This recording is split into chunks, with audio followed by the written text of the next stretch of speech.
Olá, investidor! Mercados globais derretem, levando as criptos para baixo. Federal Reserve corta a taxa de juros norte-americana. Notícias e a melhor análise do mercado cripto você só vê aqui. Eu sou o MacV e muito bem-vindo à Filosofia de Mercado.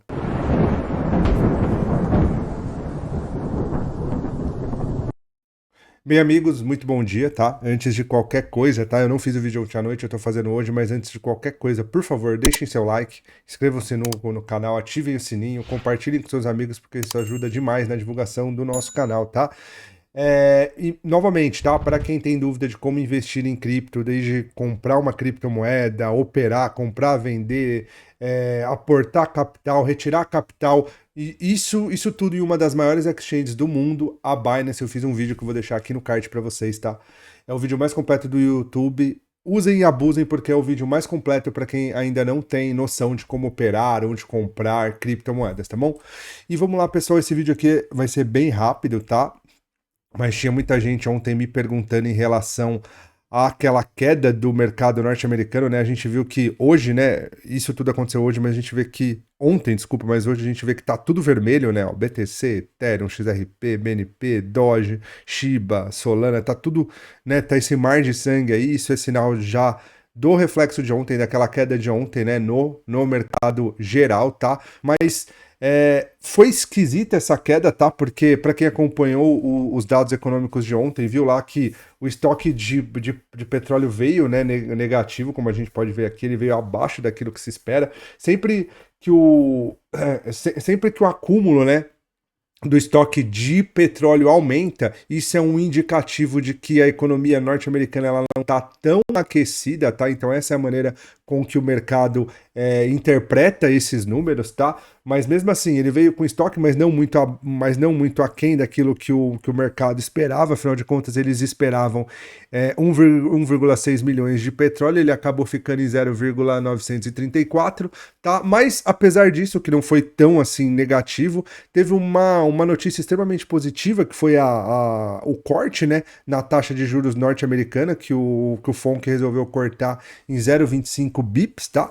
Antes era 4,75, agora tá em 4,50. Isso daqui, para quem não sabe, é o melhor indicador de alta para o mercado. Por quê? Porque quando o FONC ou até o Banco Central brasileiro, quando eles resolvem cortar a taxa de juros, o que isso quer dizer? Quer dizer que a remuneração pela renda fixa ela vai ficar mais barata, ou seja, não vale a pena pro investidor, para a pessoa que tem ali o seu capital investido em renda variável ou fixa, permanecer na renda fixa. Então, o que essas pessoas tendem a fazer? Eles tendem a aumentar a liquidez para o mercado de renda variável, ou seja, todo o dinheiro que está represado em renda fixa, em CDB, isso e aquilo, ele acaba sendo destinado da renda fixa para a renda variável, exatamente porque a começa a ser não viável você manter esse dinheiro em renda fixa, tá? Então, era uma notícia que deveria ser extremamente altista pro mercado, porém ela não se concretizou, tá? Quando a gente analisa a taxa de juros norte-americana, né, que tá aqui, ó, a gente vê que a taxa de juros americana, eu vou colocar até em gráfico de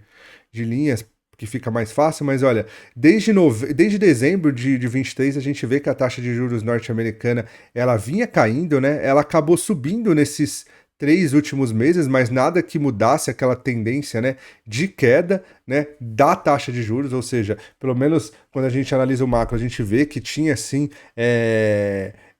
quesitos concretos para esse corte de 25 bips, né? Ainda assim, o FONC fez e o mercado respondeu de forma inesperada, tá? Quando a gente analisa o S&P 500, a gente vê isso daqui de forma muito mais contundente, tá? Ó, afinal de contas, eu fiz análise para vocês no último vídeo, né? Eu mencionei que o S&P 500 tinha feito esse topinho aqui mais baixo que o topinho anterior, que era um sinal de fraqueza, mas eu confesso, eu também falei no último vídeo que eu não achava que ele ia cair. E no dia de ontem veio essa barra aqui gigantesca, né? Uma barra que levou o preço dos 6 mil pontos, dos 6.045 pontos para os 5.800, né? Mais de 300 pontos aí de queda, né? Não só isso, agora ele tá parando aqui nesse fundinho anterior, né? Nesse fundinho anterior aqui na casa dos 5.870. Quando a gente analisa o S&P, a gente vê que ele cortou essa linha de tendência de baixa aqui, tá? Que vinha muito forte, tá? Uma LTA aí eu falei, linha de tendência de baixa, né? Mas essa LTA aqui, que tem praticamente 4 toques, tá? Ele cortou e agora ele tá corrigindo, tá? Se a gente for esperar uma correção do S&P, eu não sei se ele vai fazer essa correção ou não, tá? Essa barra foi muito forte. Se hoje a gente vê alguma barra, né, de proporções iguais, né, de tal forma que leve o preço a consumir essa barra vermelha, a gente volta para todo esse cenário de alta, mas eu acho um pouco difícil, tá? Mas se ele for corrigir, pelo menos por Fibonacci, é mais normal do que a gente esperar o S&P 500 vir até esse último fundinho aqui, que também entra em consonância com a região de 38,2 de Fibonacci, que seria aqui na casa dos 5.700, tá? Isso daqui seria mais do que normal. Essa queda, pelo menos por enquanto, ela não quer dizer nada, ela não muda a tendência de alta, pelo menos a tendência primária e secundária não, né? Até porque o preço está numa região de fundo, a gente precisa esperar. O problema é, quando o S&P 500 fez essa pancada para baixo, ele levou consigo todas as criptos, tá? O que eu acabei vendo de forma muito positiva é que, apesar dessa porrada aí que foi feita pelo S&P 500, eu achei que a queda das criptos ela foi até que contida, entendeu? Isso já é um bom sinal porque talvez isso seja um descolamento aí, né? Ou uma diminuição desse beta entre o S&P 500 e as criptos, tá? Só para vocês terem uma ideia, se vocês pegarem o índice futuro brasileiro, tá? Que também ele é muito sensível às notícias, né? Ou melhor, ao desempenho do S&P 500, a gente vê que no dia de ontem, olha só a barra que fez, tá? Ele abriu em um candle de alta, abriu lá próximo das médias móveis e olha só a queda que fez. Se eu não me engano, foi uma queda de mais de 4.000 pontos, né? Ó. Exatamente, ó. Foi quase 5.000 pontos, foi uma queda de 4%, é uma queda que para um dia é muito expressiva, né? Teve small caps no mercado brasileiro que chegaram a cair 15%, ou seja, isso é muita coisa, né? Um absurdo. Mas quando a gente analisa o índice futuro, a gente vê essa queda, né? O índice brasileiro, o índice Ibovespa futuro, a gente vê essa queda muito grande, e já quando a gente vem para o Bitcoin, a gente vê essa queda um pouquinho mais tímida, né? Afinal de contas, o Bitcoin veio até a região da média móvel de 20, não só da média móvel de 20, mas veio nessa região de topo anterior. Eu venho falando para vocês há muitas semanas que eu acho que o Bitcoin ele tá esticado, porém o Bitcoin não tá nem aí para isso, tá? Quando a gente analisa o gráfico semanal, a gente vê que naturalmente o Bitcoin deveria corrigir até pelo menos aqui, ó, até a região de 38% de Fibonacci, que seria aqui no 86, ou até os 80 aqui, né, no 50% dessa retração, mas a gente vê que ele não faz isso, tá? Pra falar a verdade, historicamente, todas as vezes que o Bitcoin rompeu o topo, né, e depois que ele corrigiu por um bom tempo, olha aqui, ó. Por exemplo, aqui, ó, depois que ele rompeu esse topo, ó, a correção dele foi de fevereiro até julho, ou seja, 6 meses, né? Aqui ele não chegou a corrigir um topo, né? Ele fez um bull trap. Então, assim, todas as vezes que o Bitcoin rompeu um topo, olha, ele corrigiu um pouco mais, né? Aqui também, ó, ele chegou a corrigir um topo. Depois que ele corrigiu, não, depois que ele rompeu esse topo, desculpa, ele demorou muito tempo para ele romper, né? Ele só foi romper em 2020. Então a gente vê que depois que ele rompe um topo, depois de certo tempo, né, de topo rompido, ele tende a consolidar aí durante um bom tempo. Não é o que a gente tem visto ainda, tá? Quando a gente vê o semanal, a gente vê que está precisando de uma correção, mas não tem o menor sinal de correção por enquanto. No diário, fez esse candle aqui que, apesar de ontem, né, ter sido extremamente ruim para todos os mercados no Bitcoin, a gente vê que não foi tão assim, tanto é que ele está corrigindo próximo de um topo anterior rompido, está fazendo hoje um preço de fechamento de reversão, com esse candle que vai fechar hoje à noite, tá? Essa barra é muito forte, claro, ela não pode ser desprezada. Eu imagino que o melhor para a gente ter certeza que o Bitcoin voltasse a subir é ela eliminar toda essa barra grande de alta, né? Mas para isso a gente precisa esperar. Se a gente fosse analisar o gráfico terciário, a gente vê que o Bitcoin, ele fez, né, esse pivô aqui, ó, ele começou a pivotar desde aqui ele já fez um outro pivô, aqui ele já fez outro pivô. Eu imagino que pro gráfico terciário, tá, para quem imagina ou para quem quer antecipar aí uma possível recuperação do preço, né, se no diário a eliminação dessa barra vermelha era muito importante, eu acho que para o gráfico terciário, para a gente mudar, pelo menos, né, no primeiro time frame, né, operável, a tendência do mercado ideal seria esperar que o preço começasse a oscilar acima dessa região, né, que não também está muito longe daquela região do gráfico diário, isso mostra o quanto esse movimento foi forte, tá? Mas por enquanto eu não vejo nada. Os dois pontos mais importantes aí para que a gente veja o Bitcoin voltando é, primeiramente, ele romper no gráfico terciário acima dessa região aqui, da região de 104.700, né? Depois disso daqui, que ele romper essa região, né, deixa eu ver onde é que tá aqui, dos 6.600, que seria aquela barra do diário, depois que ele romper aqui, que ele voltar, que ele descansar, aí sim a gente pode talvez voltar a imaginar o Bitcoin lá nos 117 mil, tá? Antes disso vai ser muito difícil a gente ver. Quando a gente analisa as demais criptos, a gente vê exatamente o mesmo movimento, né?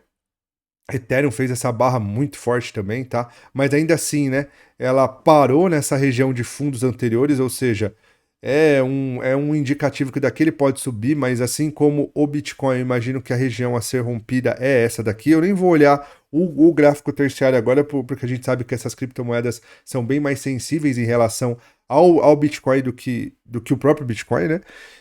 Então a gente vê que a região a ser rompida no caso de Ethereum seria essa, também está esticado no semanal, como a gente vem falando há muito tempo, tá? Não só isso, tem dois topos anteriores, tá? Mas para que a gente veja aí uma retomada da alta seria isso. O Bitcoin pode segurar na média móvel de 20? Pode, mas para isso a gente precisa esperar essa reação nesses dois pontos que eu falei, tá? Ethereum, como eu já falei, tá nessa mesma condição. XRP. XRP a gente vê que corrigiu pouco, né? A gente vê que, ó, olha o tamanho da barra de Bitcoin em relação à barra de XRP, né? XRP que eu acho que vai tomar proporções ainda maiores, né? Depois de a stablecoin XRP aí que vai competir com o Tether ter sido aprovada, tá? Mas foi uma queda até que tímida. XRP tá muito bonita, tá?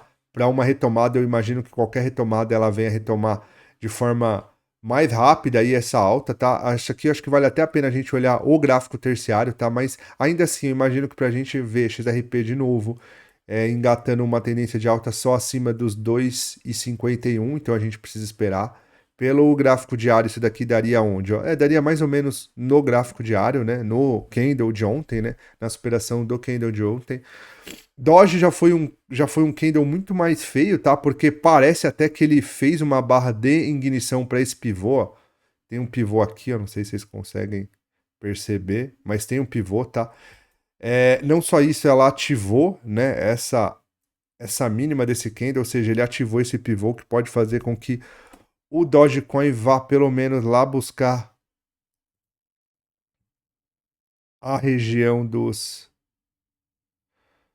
a região dos 0,27, tá? Mas é difícil falar porque a tendência de alta tá muito forte. Eu acho que o candle de ontem veio mais para bagunçar, né, todas as tendências aí, tudo que a gente esperava do mercado. Doge eu acho que é bom esperar. Para quem quer uma antecipação pelo gráfico de uma hora, tá bem complicada porque ela rompeu esse topo anterior. O ideal é nós vermos Doge voltar a operar acima desse topinho anterior aqui, tá? A partir daqui é que a gente pode, quem sabe, voltar a sonhar com Doge indo buscar o topo, tá? Ele voltar aqui para a região dos 39 para quem sabe ele ir lá para cima. Solana que estava muito bonita, né? Eu falei de Solana, falei de Pepe, falei que eram muito bonitas. A gente vê que Solana continuou, né, naquela baixa, né? A gente achou que a partir daqui ela ia subir, mas não. Ela fez esse candle de baixa muito forte. Agora a gente já vê um zigue-zague, né, descendente aqui muito mais forte. Tá numa região de fundo anterior para que a gente possa pensar em Solana novamente só acima dos 226. Então a gente precisa ficar de olho. Pepe também tá bem parecido, ó. Pepe, a gente achou. Deixa eu só ver aqui a bateria do Note, um minuto. Mas Pepe, a gente achou que ele ia conseguir segurar aqui acima desses topos, ia ter uma reação, e agora a gente tá vendo ele em cima desses topos anteriores. Pepe, acho que tem que percorrer um caminho maior agora pra gente pensar em alta. Talvez esse candle aqui, talvez lá na região dos 23,74. Cardano, mesma coisa, né? Até que não caiu tanto, mas para que a gente possa pensar em uma alta de novo, a gente tem que pensar em um preço acima do 1,10 aqui. Não há muito o que fazer, tá muito esticado no semanal também. Binance. Binance até que surpreendeu, né? Pelo candle de ontem, foi um candle até que pequeno. Binance que vinha muito forte, né? Tá numa região de topo anterior, né? Tá um pouquinho abaixo da região de topo anterior. Tá? Se a gente vê aí qualquer movimento de preço que rompa esse último candle de ontem, eu acho que Binance volta pro game, tá? Pro game. Então a gente pode ver aí Binance romper topo histórico, tá? E Tron, que é a última, né? Tron, né, não fez, né, a reação de ontem foi até que fraca em relação a Tron, mas Tron já vem fraca, né, como eu tinha falado no último candle, eu mantenho a minha perspectiva, tá? Tron pra gente pensar em entrar de novo só acima aqui do 0,33, tá? Lembrando, pessoal, que nenhum dessas indicações não, nenhum dessas apresentações aqui se caracterizam como indicações, são todas conteúdos educacionais, tá?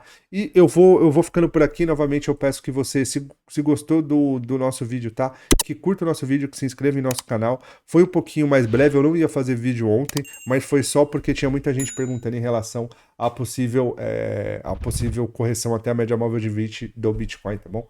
Mas muito obrigado e até a próxima. Eu acho que hoje à noite eu faço vídeo, então até hoje à noite. Bye, bye.